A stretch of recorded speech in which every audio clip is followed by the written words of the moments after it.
This was a meeting of representatives from around the world brought together by the British Council. The title was Living Together, and the aim was to forge a better understanding of equal opportunity and access for all in society through workshops, discussion and speeches. The British minister said it was lack of respect that led to problems in all communities. In my lifetime, I've begun to believe and hope that Europe has started to get this right, with the reunification of Germany and the velvet divorce of the Czechoslovakia, for example. But it does remain a current challenge for us all, not least in the face of the sweeping global challenges and changes that we are all now experiencing. There is a tendency amongst those who fear globalisation towards retreating into a disorientated sort of social and cultural protectionism. And the challenge within Europe is that many of our citizens identify national sovereignty with national identity, so that supranational organisations like the EU can be perceived by some as a continuing threat. Europe had been dealing with the global challenges of the equal treatment of all its citizens under the law and through education and the creation of wealth. And the Minister referred to being in Europe as National Identity Plus.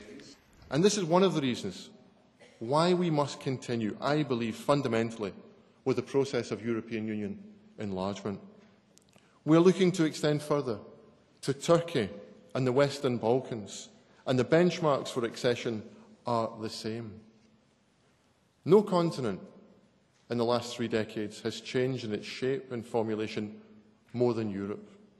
And as the European Union continues to grow in size and diversity, it strikes me that there is becoming a new kind of Europeanness, a feeling that beyond our disparate cultural identities, we share a heritage of values with which we feel personally and collectively more comfortable. It is these values that can inspire a European identity in the UK and beyond, and which we can present as a model to the rest of the world. And it's those challenges that I think have made today's event so important. The conference was introduced by Lord Kinnock, who as chairman of the British Council set the scene for the 3 days of discussion.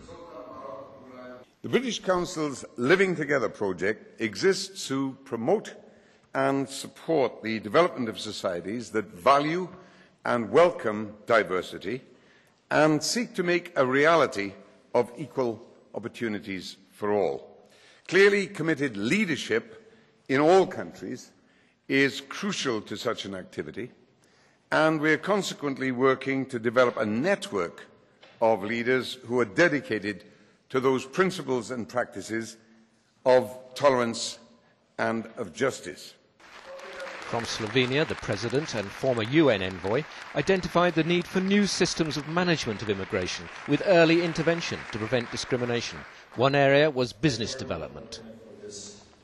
The experience has shown that ethnic minority-led businesses provide not only employment but also a significant contribution to the economy of the countries of immigration.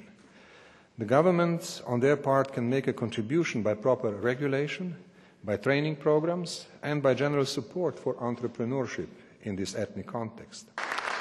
And on artistic policy, a representative from the Council of Europe urged filmmakers to consider the consequences of works which were offensive to minorities.